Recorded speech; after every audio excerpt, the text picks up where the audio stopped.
susuko at hihinto, patuloy lamang sa iyo, Panginoon.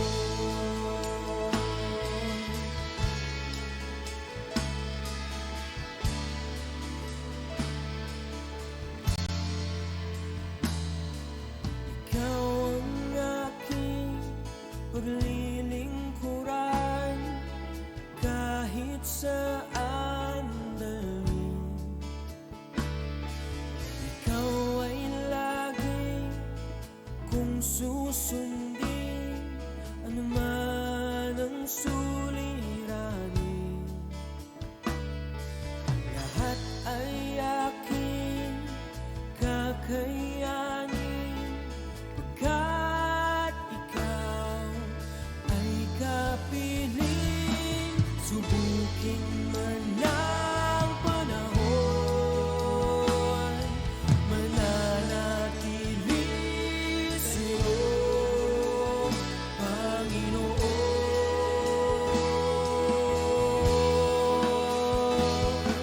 Walang alinlangang maglilingkod, walang pangambang sa'yo ay susunod. Hindi susuko at hindi hinto, patuloy lamang sa iyo. Walang alinlangang maglilingkod, walang pangambang sa'yo ay susunod. Hindi susuko at hindi hinto, patuloy lamang sa iyo, hanggang dulo. Mananatili anumang hamon, ikaw pa rin ang Panginoon. Tatapusin ang takbuhin sa kaharian mo'y ika'y makapiling.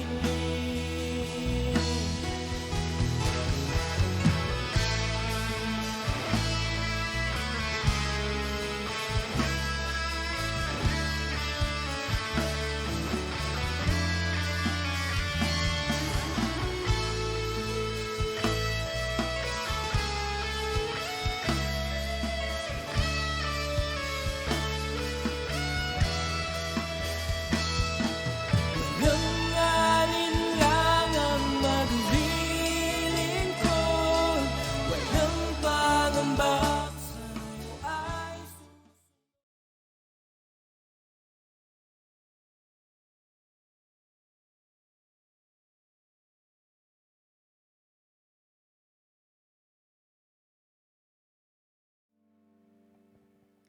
Amen. Isa pong mapagpalang gabi sa bawat isa. Tayo pong munang tumayo at maging sa mga nanonood sa live streaming natin. Isa pong mapagpalang gabi.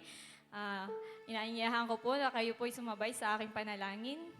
Yes, Lord. Hallelujah, hallelujah. O, purihin ka, O Diyos. Dakila ka, Panginoong Diyos. Patuloy ka namin pinupuri, sinasamba, Panginoon, sa gabing ito, Panginoon. Tunay nga, Lord God, nasamahan niyo po kami sa gabing ito, Lord God. Lord, ikaw po ang siyang kumilos. Ikaw ang manguna, Panginoon, sa lahat ng aming gagawin sa gabing ito, Lord God. Lord, maging sa mga nakikinig o nanonood, Lord God, sa live streaming, Panginoon. Lord, ikaw po ang kumilos. Ikaw po ang mangusap, Panginoon, maging sa gagamitin mo na maghahayag na yung salita, O Diyos. Itago nyo nga po siya sa iyong likod ng krus, Panginoon. At tanging ikaw lamang, O Lord God, at ang iyong mga salita, Lord God, ang mahayag sa kanyang buhay. Salamat po ng marami, Panginoon. Patuloy kang mangusap sa bawat isa, sa puso ng bawat isa, Panginoon. At tunay nga, Lord God, patuloy ka naming maitaas, Lord God, sa aming buhay, Lord God. Salamat ng marami. Pinupuri ka namin, pinapasalamatan. In Jesus' name, amen. Amen. Tayo po'y patuloy na magpuri sa ating Panginoon at ibigay po natin yung the best natin para sa Kanya. Purihin po natin ang sabay-sabay ang Lord. Yes. Amen. Hallelujah. Yes, oh God.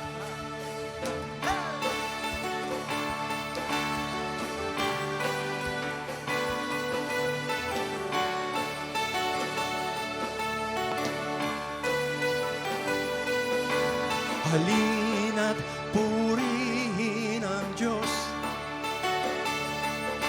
Pagpapala niya sa atin lubos-lubos. Makapangyarihan, siya sa atin ay nagmamahal.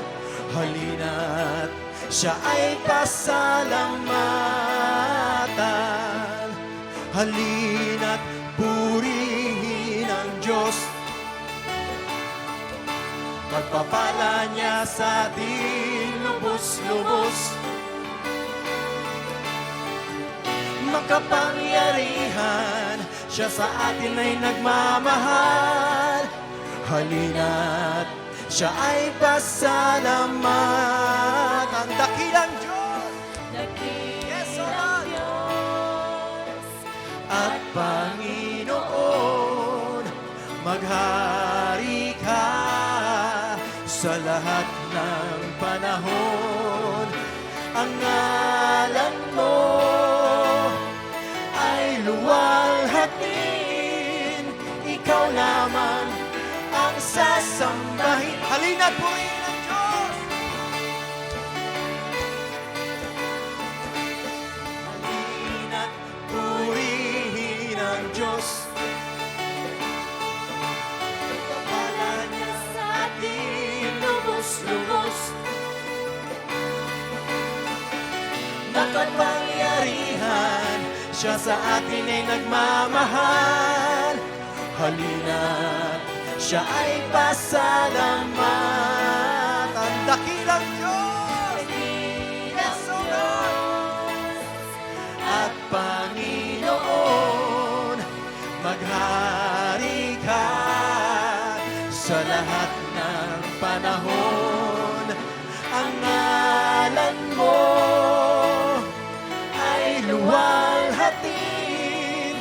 Ikaw lamang ang sasambahin. Dakilang Diyos, dakilang Diyos at Panginoon, maghari ka sa lahat ng panahon.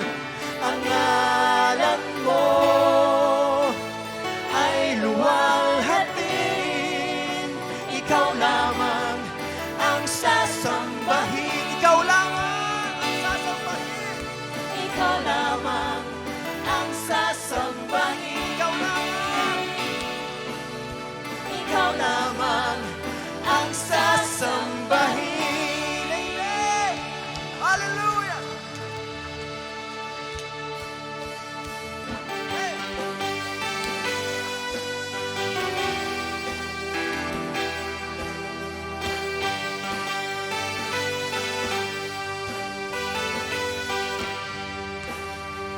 Dakan ko, O Diyos, ay Ikaw. Sensya mo'y kalakasan ko'y maapaw.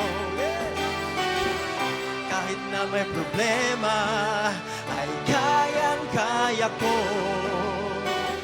Sa gitna ng pagsubok, ako ay sasamba, magpupuri sa'yo. Yes! Dakan ko, O Diyos, ay Ikaw.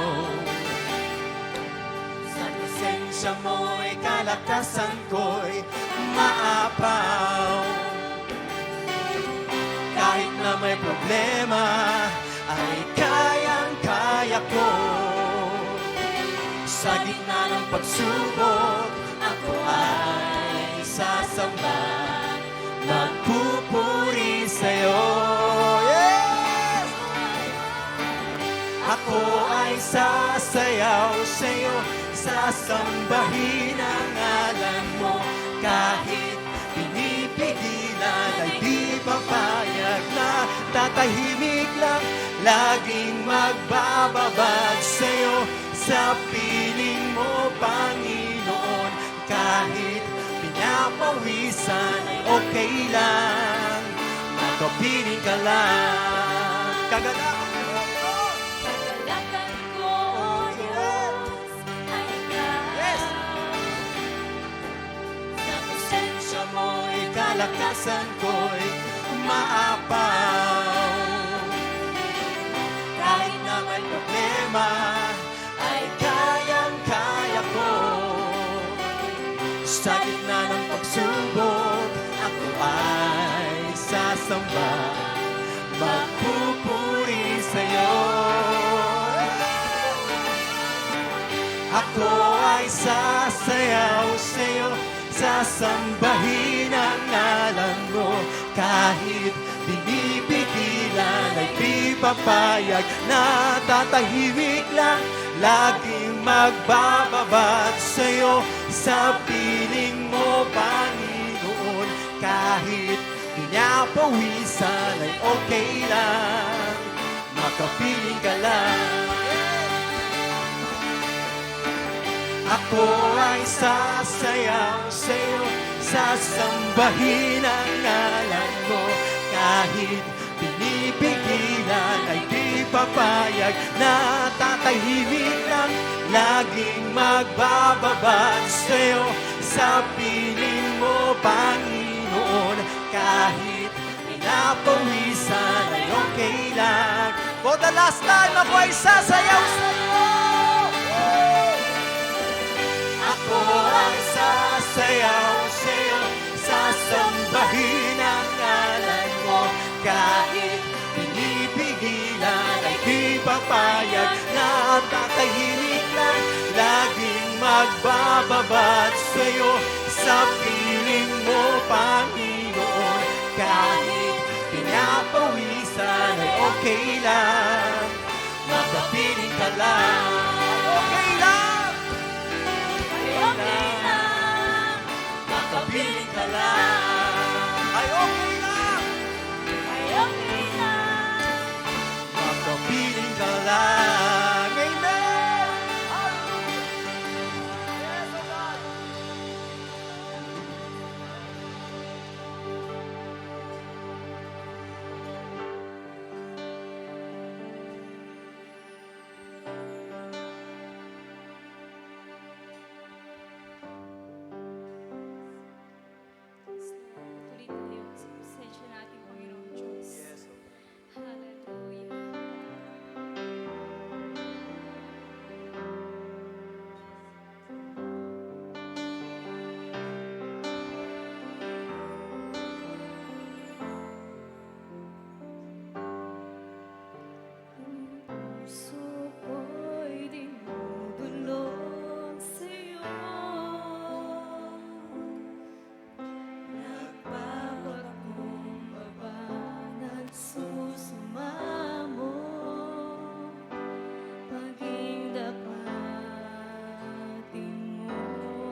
banal mong tahanan, luklukan ng iyong wagas na pagsinta.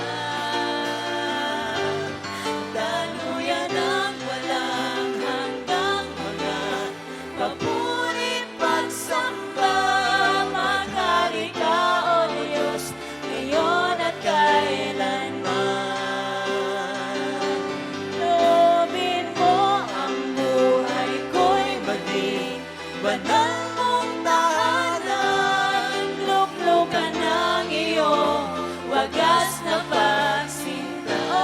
Gawin mong daluyan ng aming puso, daluyan ng walang hanggang mga papurit pagsamba, maghari ka, O Diyos, ngayon at kailanman. O iparanas mo sa amin ang iyong kapangyarihan. Ipamalas mo sa amin ang iyong kalwalhatian. Hanggang ang aming kaluluwa'y mapuspos ng lubusan, at sa aming kalagitnaan ay bumaba ang kalangitan. Dakila ang iyong ngalan. O Panginoon, iparanas mo sa amin ang iyong kapangyarihan.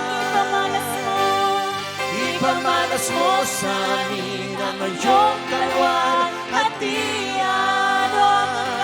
Hanggat ang aming kaluluwa'y mapuspos ng lubusan, at sa aming kalagitnaan ay bumaba ang kalangitan. Dakila ang iyong ngalan. Oh, dakila ang iyong ngalan. Dakila ang iyong ngalan.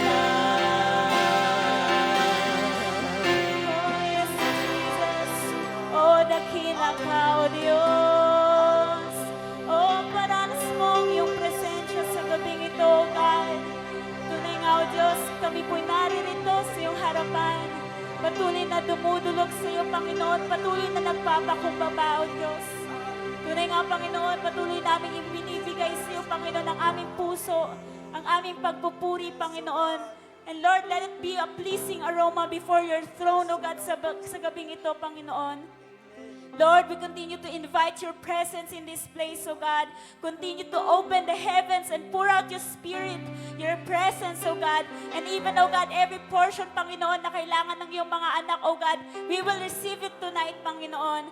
Tunay nga, O God, sa gabing ito, ikaw lamang po ang maluwalhati. Ikaw lamang po ang madakila, Panginoon. In Jesus' name we pray. Amen and amen.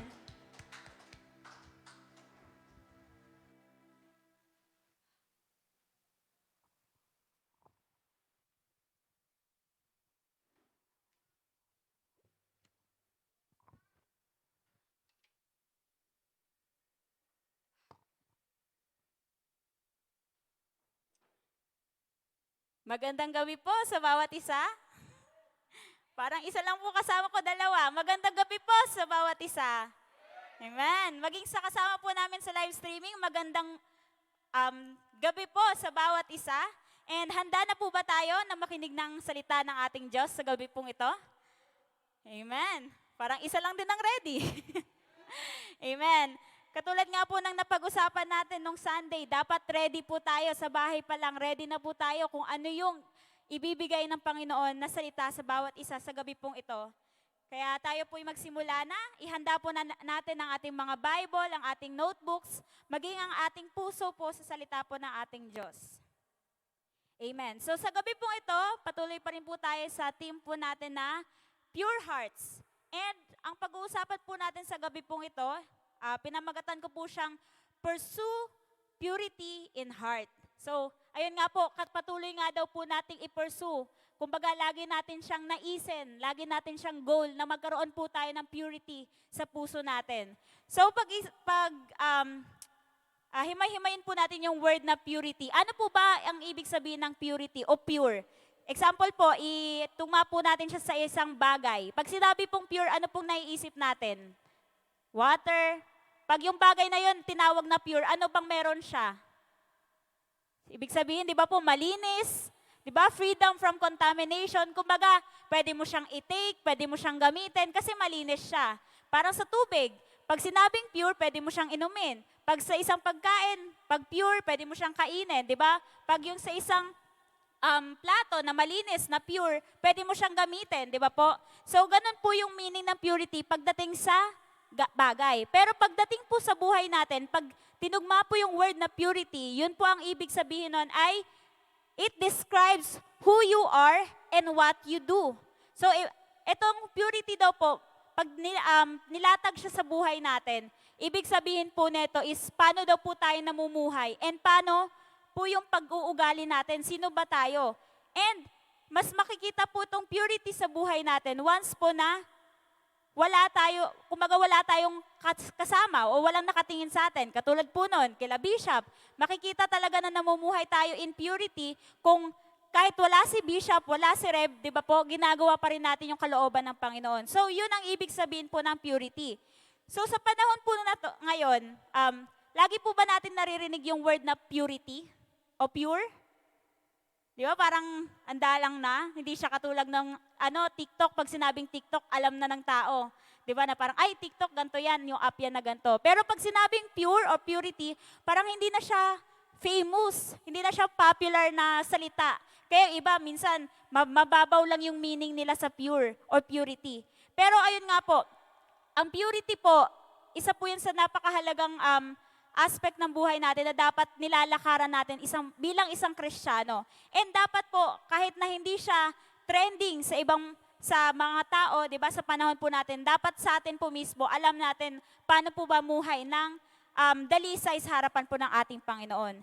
So, katulad nga po na nabanggit ko kanina, dahil nga po hindi na popular yung purity sa buhay natin, minsan yung ibang tao hindi na din pinupursue ang purity, 'di ba po? Dahil para sa kanila hindi na uso ang pure ka, 'di ba? Pure in hearts, pure sa lahat ng motives mo, 'di ba? Hindi na din nila pinapahalagahan. Pero napaka-importante po ng purity sa bawat isa sa atin.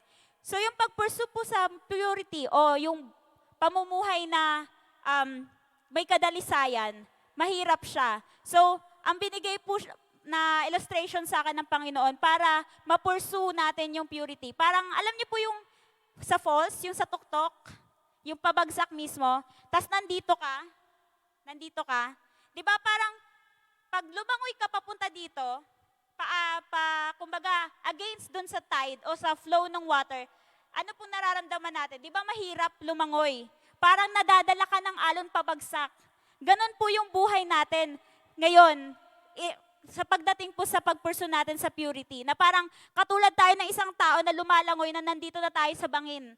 Na parang dinadala tayo ng mundo na hindi na uso yan, hindi na importante yan, hindi na trending yan. Pero ayun nga po, gusto ng Panginoon, i-pursue natin yung purity. Kumbaga, mag-against tayo dun sa kung ano yung popular sa mundong ito ngayon, sa panahon po natin.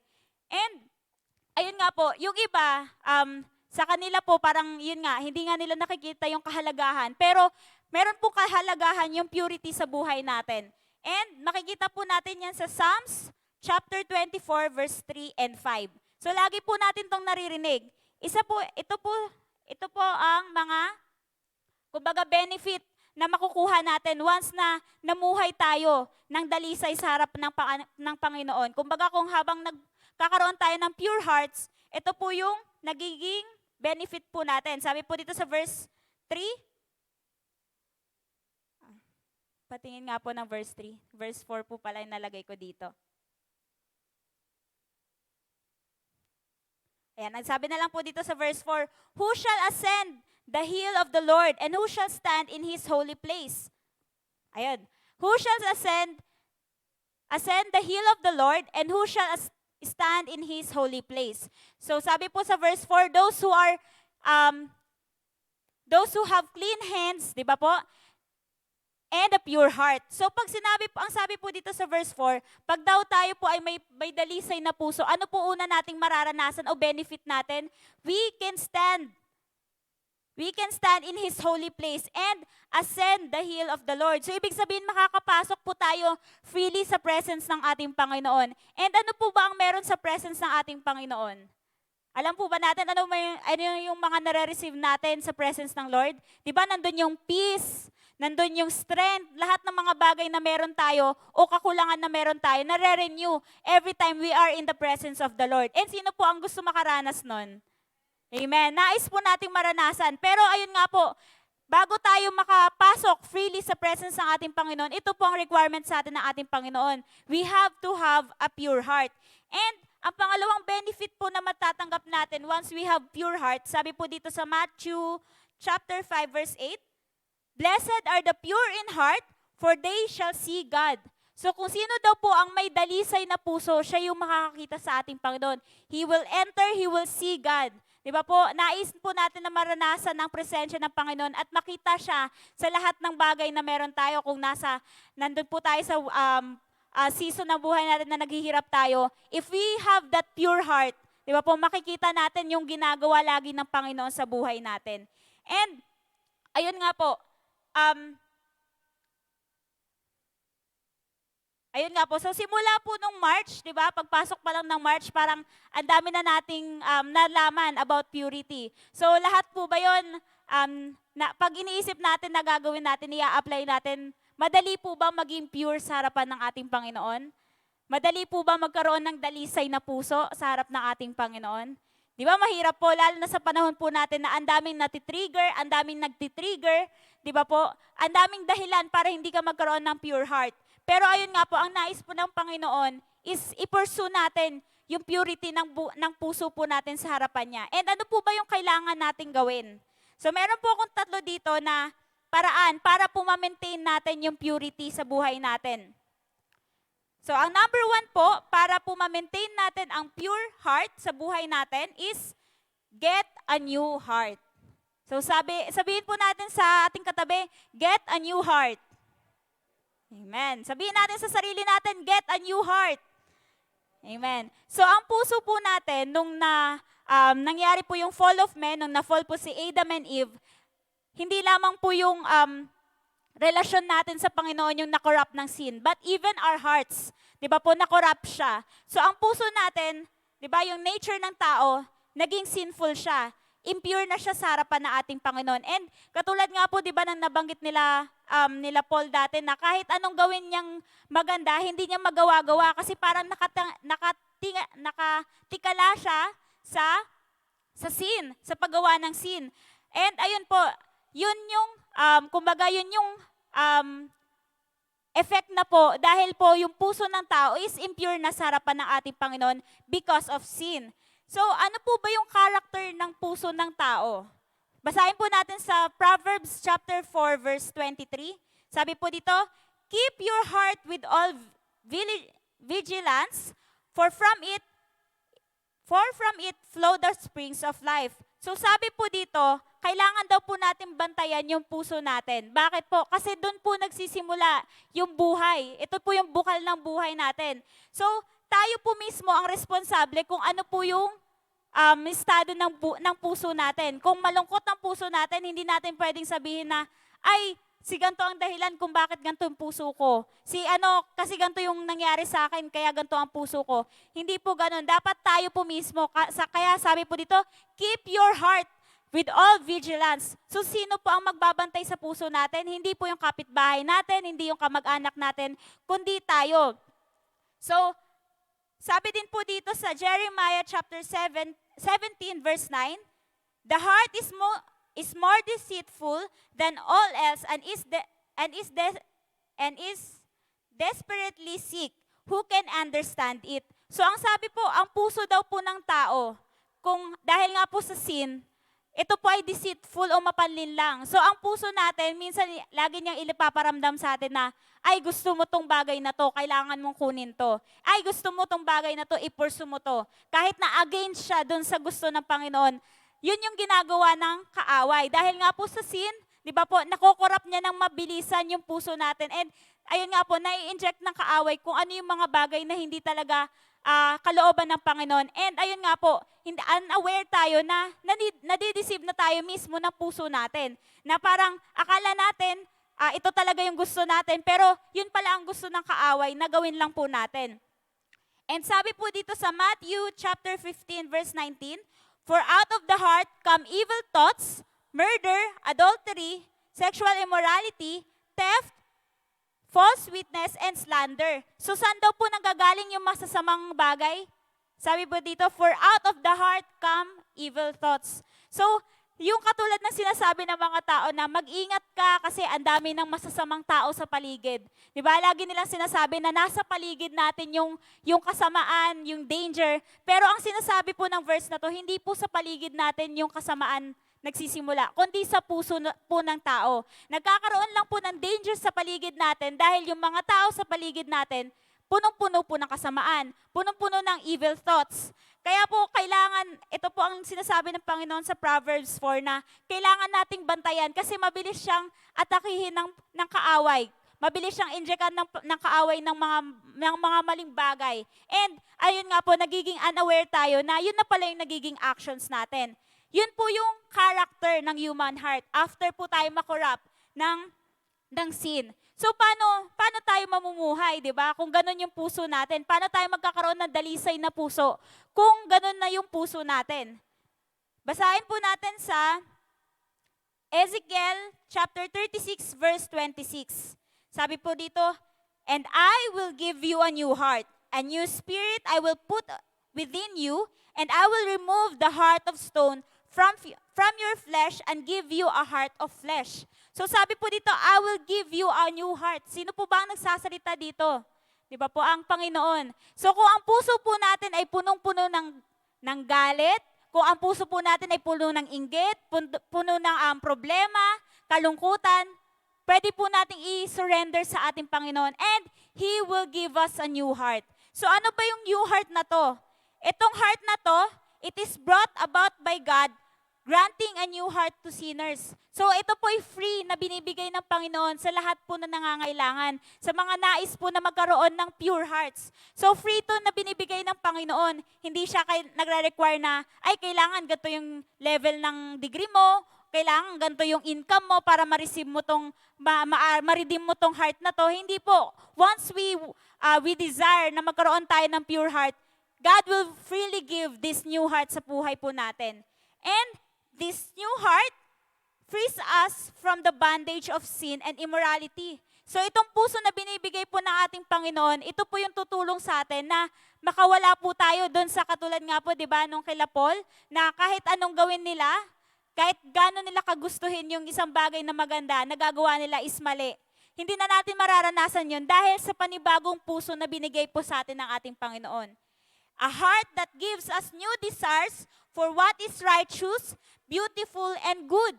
So itong puso na binibigay po sa atin ng Panginoon, hindi na po siya corrupted ng sin. Itong heart na to, nagde-desire na ng mga bagay na maganda. Itong puso na to, hindi na nagde-desire ng evil thoughts o mga slander or kung anong bagay na hindi maganda sa ating Panginoon. Itong puso na binibigay sa atin ng Panginoon is puso na magpiplease sa Kanya. So nais po ba natin itong puso na to? Amen? Nais natin ang pusong ito. So, ayun nga po, ang sabi nga po, di ba, dito is get a new heart. So, pag sinabi natin, di ba, ang process po nung pagkakaroon ng new heart na to, hindi siya yung katulad ng panahon natin na through operation na parang bubuksan yung puso mo, papalitan ng panibago, or kaya hindi naman, kumbaga yung puso na to, hindi natin ma-attain katulad nung sa isang butike, na di ba pag naputol yung buntot niya is tutubo. Na hindi, kumbaga sa buhay natin, na pag dinesire natin, hindi siya agad-agad na parang, Lord, gusto ko ng new heart. Parang, whoosh, meron na agad. Magic, meron na agad tayong new heart. Hindi ganun yung process. Kailangan po muna, ang gawin natin is we have to surrender our hearts. Yung rebelliousness ng puso natin, yung pangit na puso natin, yung corrupted and sinful heart natin, kailangan muna nating isurrender sa ating Panginoon para po ma-receive natin yung new heart. Di ba po? Katulad nga po nung verse, di ba po, hindi pwedeng maglagay ang Panginoon ng new wine sa old wineskin. Kasi ang mangyayari, yung old wineskin na yun sasabog. Pero kung yung new wineskin ay nilagay sa panibagong yung new wine, nilagay sa new wineskin, di ba, mape-preserve yung wine na yon, may inom ng tao yon, hindi masasayang yung new wine na yon na binibigay ng Panginoon. Same din po sa buhay natin, hindi po masasayang yung new heart, hindi po masasayang, kumbaga mararanasan natin yung freedom from bondage, di ba, yung freedom sa lahat ng kasalanan, and mararanasan natin mag-desire ng mga bagay if, ayun nga po, sinorender muna natin yung puso natin sa ating Panginoon. And freely we will receive yung binibigay na heart ng Panginoon sa bawat isa.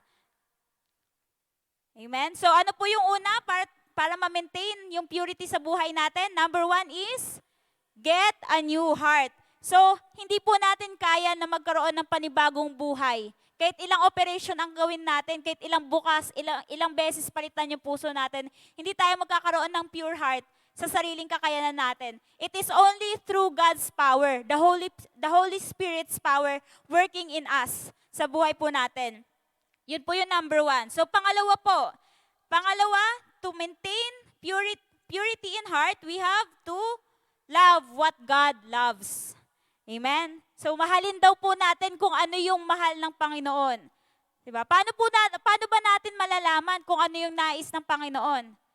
Ayan, basahin po natin dito sa Psalms 119 verse 9. Sabi po dito, how can a young man keep his way pure? So may question po, ang sabi, paano daw po mabubuhay o ma-maintain ng isang tao na mamuhay ng dalisay? Sabi po dito, by keeping it according to your word.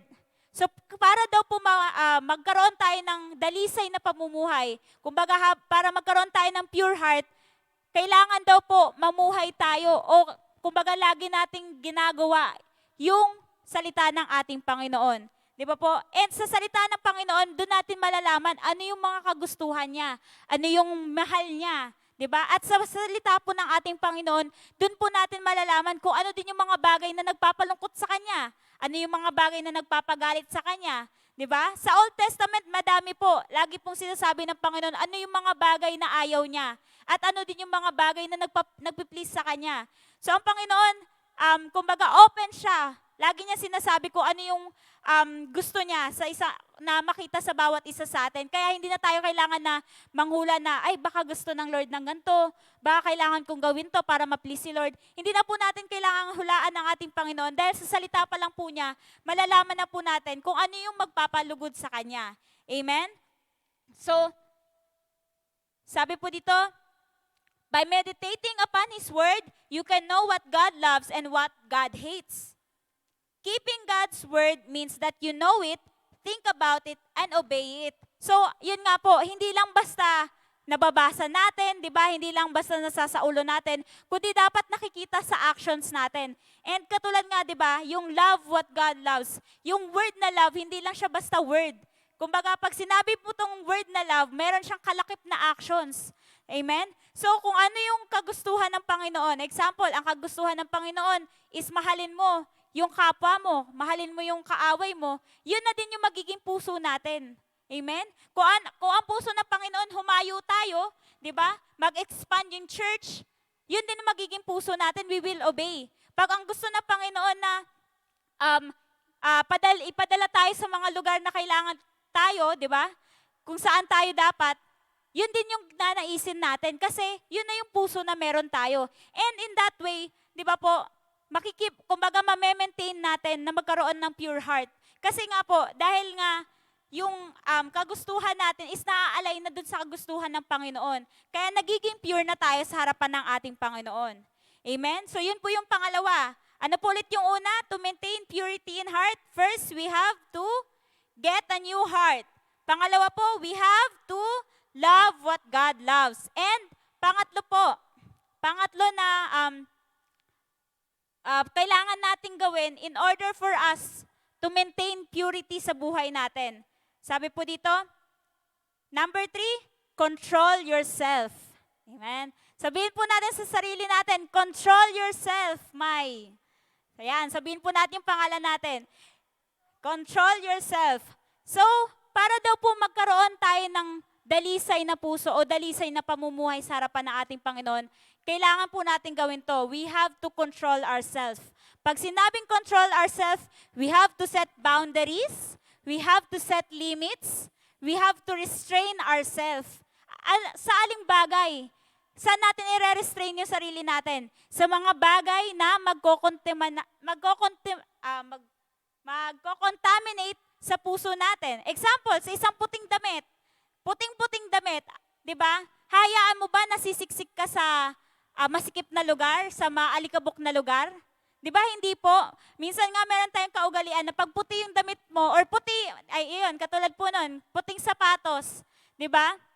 Hindi po natin siya ginagamit pag maulan. Kasi alam nating mapuputikan siya, mababasa. Same din po sa buhay natin. If we want to have a pure heart, we have to control ourselves. Dapat umiwas tayo sa mga bagay na makakapag-impure sa puso natin, sa mga bagay na magko-corrupt sa puso natin. Di ba? Amen? So sabi po dito, we must discipline ourselves. Example din po sa katawan ng isang tao. Di ba? Kung gusto mo ng maton na katawan, gusto mo ng abs, ano ba gagawin mo? Kakain ka ba ng kakain? Di ba? Iinom ka ba ng sweets, ng soft drinks? Di ba? Hindi po ang gagawin natin every day. Mag-e-exercise tayo kahit antok ka, mag-e-exercise ka para lang ma-attain mo yung gusto mong body o para ma-maintain mo lang yung body mo. And example din po, para magkaroon tayo ng healthy body, sabi natin may diabetes ka or may mabilis tumaas yung blood pressure mo. Ano bang gagawin mo? Kakain ka ba ng mga bawal? Di ba? Hindi po. Kahit gustong-gusto natin yung bagay na yon o yung pagkain na yon, hindi natin gagawin kasi ayaw natin na tumaas yung blood pressure natin. Di ba po? Na tumaas yung sugar natin. So, may kailangan tayong iwasan. Maging sa pamumuhay natin bilang isang Kristiyano para magkaroon tayo ng pure heart, may mga kailangan tayong iwasan sa buhay po natin. So, kung makikita po, kung may mga times po na nakikita na natin na yung sitwasyon na yon, makakapag-corrupt na siya sa puso natin. Kumbaga, hindi na natin ma-maintain yung sarili natin na pure sa harapan ng ating Panginoon. Dapat ihiwalay na po natin yung sarili natin. I-consecrate na natin yung sarili natin sa mga bagay na yon. Sabi nga po, di ba dito sa Proverbs 4:23, watch over your heart with all diligence, for from it flow the springs of life. So napaka-importante po na, ayun nga po, nandun yung pag-guard natin sa puso natin. Katulad, di ba, ng mga nakaraang shinare po sa atin ni Pastor Van, na ayun nga po, kailangan nating i-guard yung puso natin. Hindi dahil laging nandyan yung free heart na binibigay ng ating Panginoon, okay lang na mamansyahan ulit yung puso natin kasi nandyan naman, available naman yung free heart na binibigay ng Lord. No, hindi po ganon. Dapat, once we receive the new heart na binibigay sa atin ng Panginoon, dapat may mga kailangan tayong gawin para ma-maintain yung purity na meron yung puso na binibigay sa atin ng ating Panginoon. So, sabi po dito, self-control helps your progress toward purity. So, ito po yung isa sa magiging katuwang natin para po maging pure tayo sa harapan ng ating Panginoon. It is self-control. Yung pagpipigil po natin sa ating sarili. So, sabi po dito, ayan, your wants determine what you say and do. So, examine what you desire. Sabi po dito. Di ba po kanina, kung ang puso po natin ay punong-puno na po ng pagmamahal sa ating Panginoon, di ba, yun na yung magiging actions natin. Kung yung puso natin, di ba, is punong-puno na po ng pagmamahal para sa ating Panginoon, di ba, ilalayo na po natin yung sarili natin sa mga bagay na hindi makakapagbigay ng kaluguran sa ating Panginoon.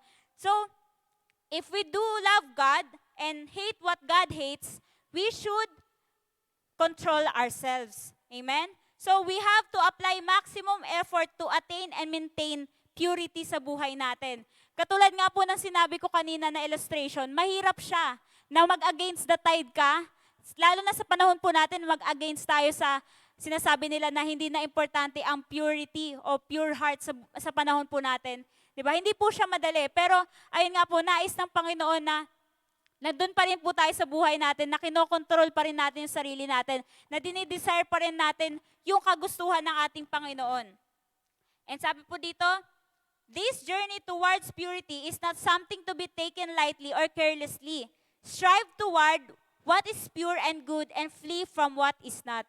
So, sa journey po na pagkakaroon ng pure heart o yung pagme-maintain ng dalisay na puso sa harapan ng ating Panginoon, dapat nga daw po is hindi natin siya basta tinitake as joke lang, na parang easy-easy lang, banjing-banjing lang tayo, na parang, ay, uupo lang naman ako dito, hindi naman ako makikisaw-saw, kaya magiging pure pa rin yung puso ko. Parang ganun yung tinitake natin, hindi po ganun yung journey natin pagdating sa pagkakaroon ng pure heart. So, kailangan po, iiwas talaga natin yung sarili natin sa mga bagay na hindi na nagbibigay ng, kumbaga, naglalayo sa puso natin, sa puso na ninanais ng Panginoon. And sabi po dito, self-control is important. Self-control is important to a pure heart. So, ang pure heart, itong self-control po, nagre-reflect kasi yan sa buhay natin, di ba po? Pag wala kang self-control, parang yun yung show natin na parang hindi po tayo nag-grow sa buhay po natin. Kasi di ba po,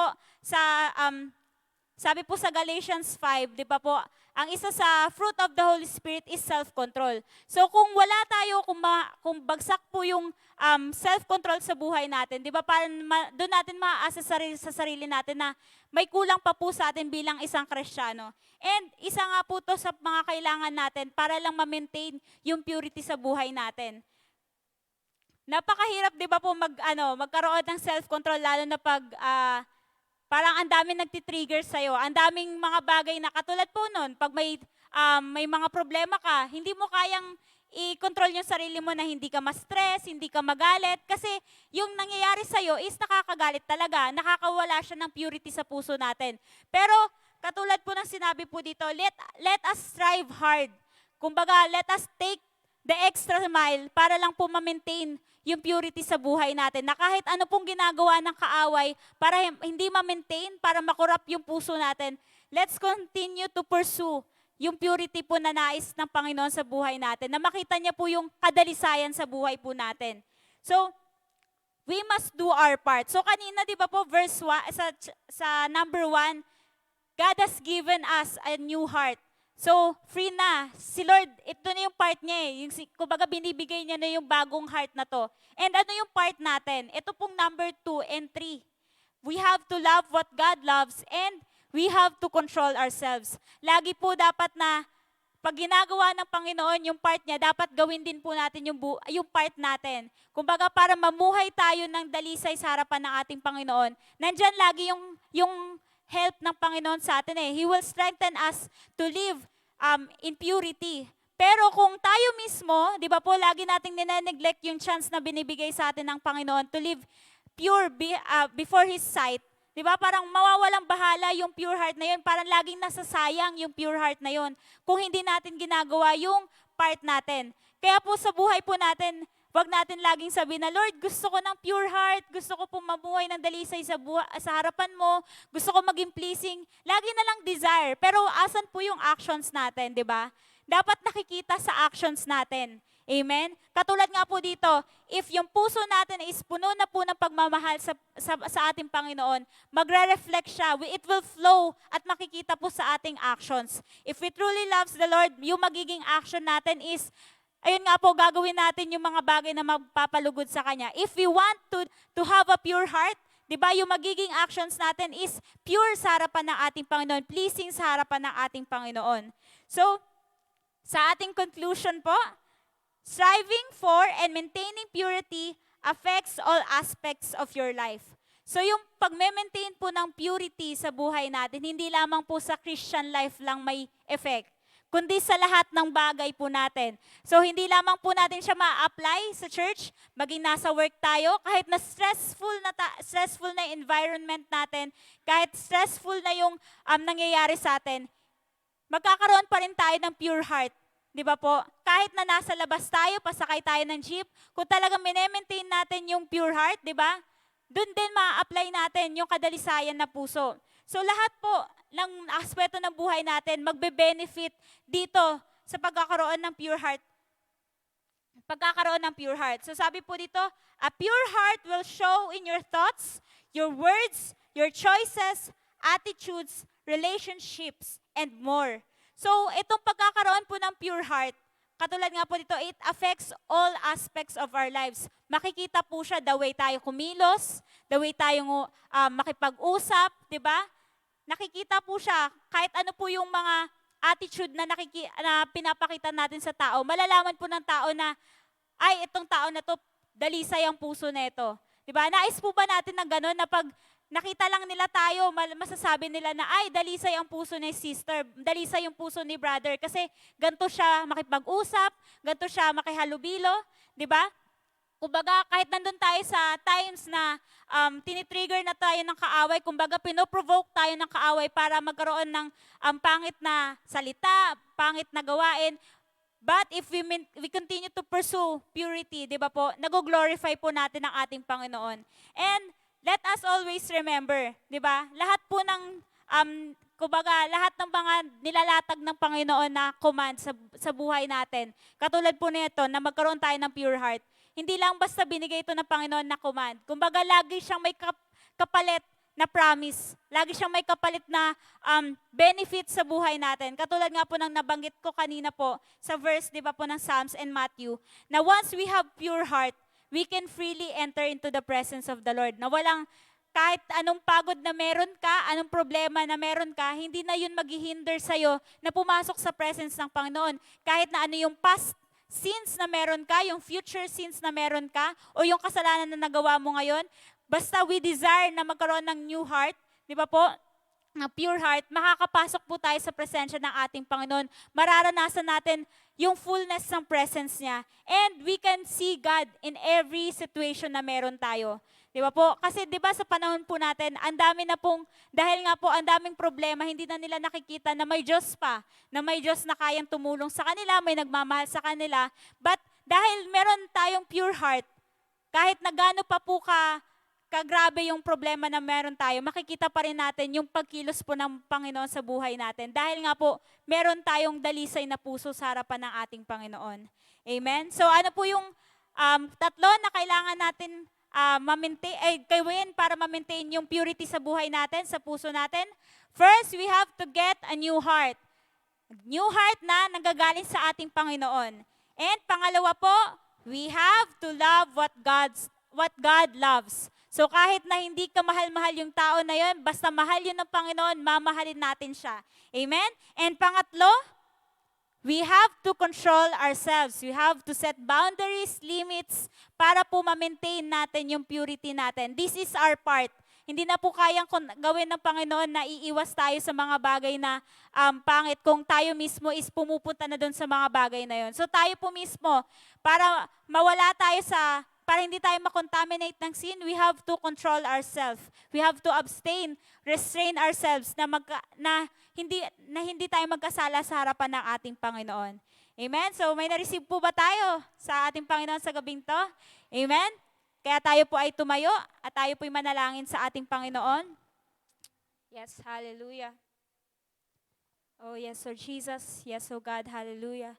Lord, tunay nga Panginoon, nandito kami sa iyong harapan, Panginoon. Narito ang aming mga puso, Panginoon. Patuloy kami nagpapakumbaba sa iyong harapan, Panginoon.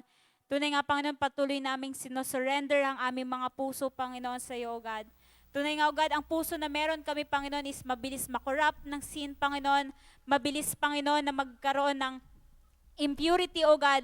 That's why, O God, sa oras pong ito, O God, we lay down our hearts before you, O God. Tunay nga, O God, give us a new heart, O God. We receive the new heart na binibigay niyo po sa amin, katulad ng sinabi niyo sa Ezekiel, Panginoon.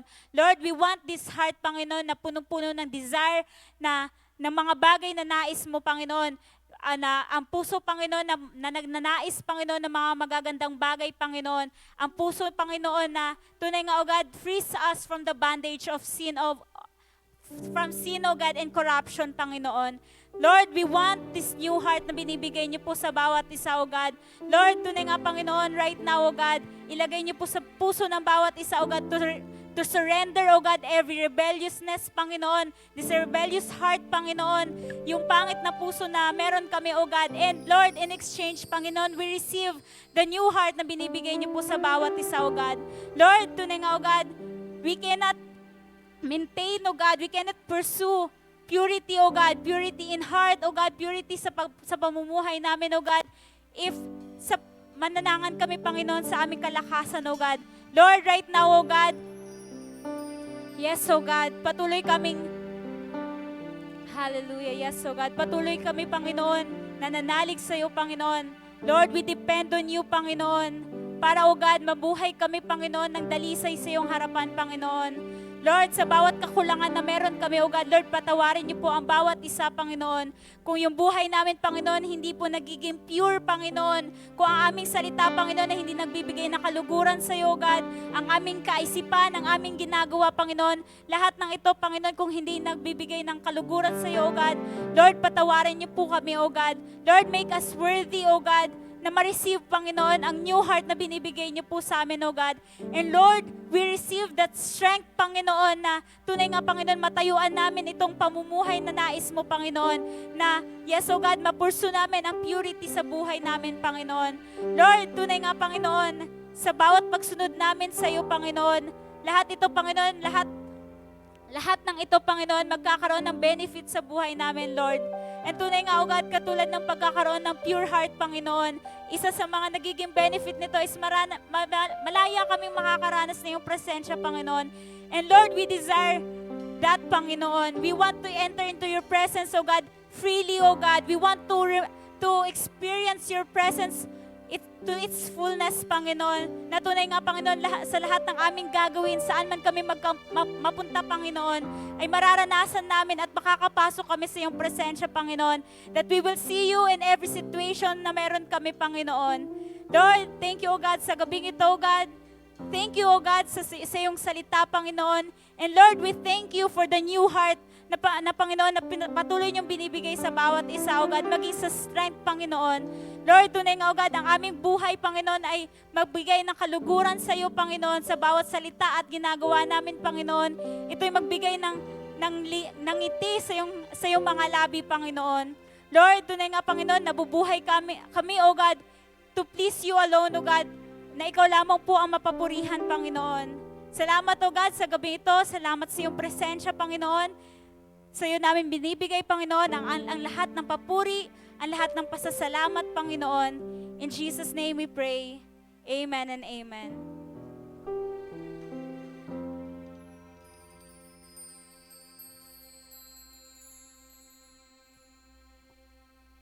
Magandang gabi po. Tayo po ba'y na-bless? Amen. So, dadako po tayo sa offering po natin ngayong gabi.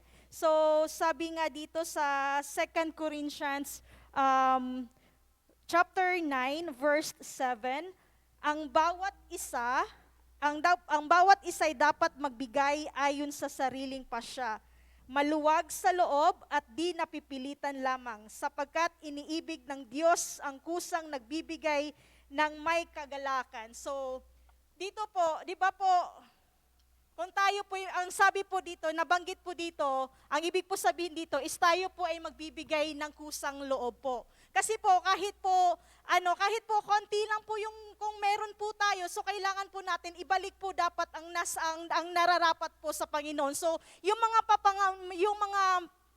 pangangailangan natin sa buhay, na kahit isipin natin, Lord, para sana pambili ko na lang tong bigas, di ba? Pero bakit kailangan ko pang ibigay? Di ba po? Minsan ganyan po tayo, di ba po? So, kailangan po natin, magbibigay po tayo ng kusa na hindi po, magbigay po tayo ng kusa na walang murmuring po. Di ba sabi nga po, sabi sa number 2, love what God's love. So, di ba po, yun ang gusto ng Panginoon eh. Yun ang dapat na po nating gawin is to give. Yun ang gusto niya na mahalin natin kung ano yung gusto niya, mahalin natin mahalin natin yung gawin natin yung mga bagay na nakakalugod sa kanya, which is to give back what's the best for him. Di ba po? So, tayo po'y manalangin po. So, Panginoon, maraming salamat sa gabing ito, Panginoon. Andito po kami, ibinabalik po namin, Panginoon, ang nararapat sa iyo, Panginoon. Alam po namin, Panginoon, na kami po hindi magiging kapos, hindi kami magkukulang dahil, Panginoon, ibinabalik namin ng tama, Panginoon, ang nararapat sa iyo. Binabalik namin sa iyo ang papurit, pasasalamat in Jesus' mighty name. Amen.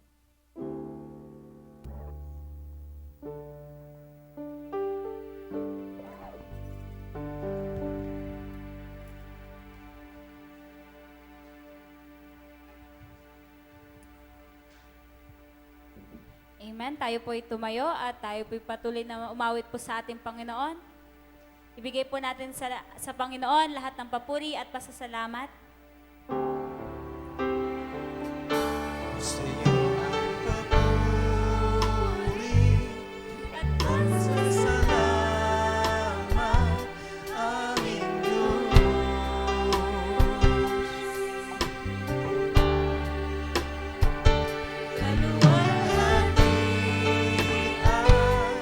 Ang karangalan alay sa iyo.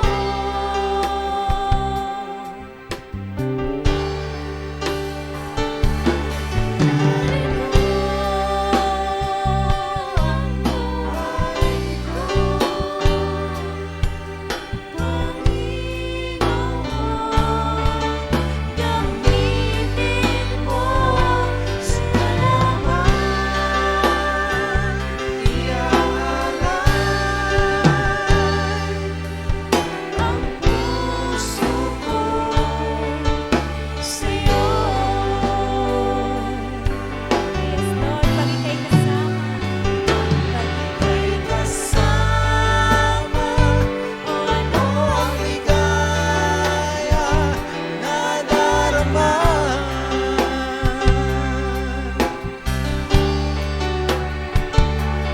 May pag-asa akong nakikita pagkapiling ka.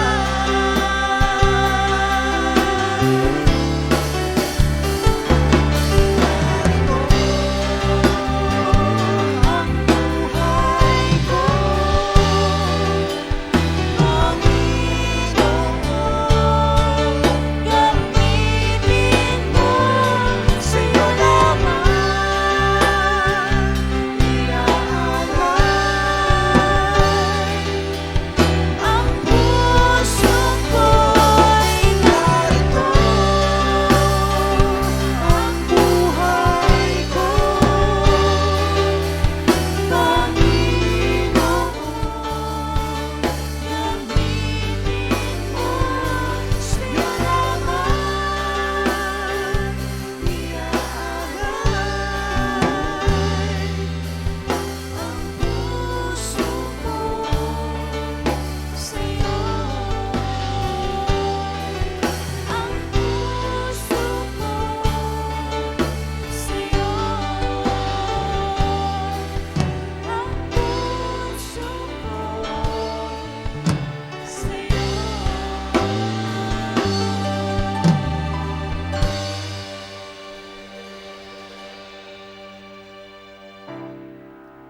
Amen. At tayo po'y manalangin. Lord, salamat, Panginoon, sa gabing ito, Panginoon, sa iyong mensahe na ibinahagi sa amin, Panginoon. Tunay nga, O God, na magkaroon kami, O God, ng dalisay na puso na mahandang humarap sa iyo, Panginoon. At Lord, mangyayari lang yun, O God, kung kami magkakaroon ng panibagong puso, Panginoon. Lord, bigyan mo kami ng panibagong puso, Panginoon, na magiging karapat-dapat sa iyong harapan, Panginoon. At Lord, mahalin din namin, Panginoon, yung mga minamahal mo, Panginoon. Kahit ito'y kaaway namin, kahit ito'y kagalit namin, Panginoon, turuan mo kaming mahalin sila, Panginoon, upang magkaroon kami, Panginoon, ng pure heart, Panginoon, na katulad sa iyo, O God. At Lord, turuan mo rin kami, Panginoon, na makontrol ang aming sarili, Panginoon, na hindi kami makapagsalita ng pangit sa aming kapwa, O God. Lord, sa iyong mensahe, sa iyong gabing ito, agad, salamat, Panginoon, sa iyong anak na ginamit. Patuloy mo nga siyang bigyan ng karunungan, katalinuhan na nagmumula lamang sa iyo. Gamitin mo po siya, Panginoon, na naayon sa iyong kalooban, O God. Lord, maraming salamat din, Panginoon, sa mga anak mong nakikinig, anak mong nakaupo ngayon, O God. Tunay nga, Panginoon, ang pagpapala mo at ang pagsama mo sa kanilang buhay, O God, ay tuloy-tuloy, O God. Lord, salamat at sa aking pag-uwi, O God, sa aking pansamantalang tahanan, ingatan mo po kami kung paano mo kami dinila ng payapa at ligtas, ay ganun mo rin po kami uuwi sa aming mga tahanan, O God. Salamat, salamat, Panginoon, sa iyong papurit pagsamba, sa tanging pangalan ng anak na si Jesus. Amen, amen.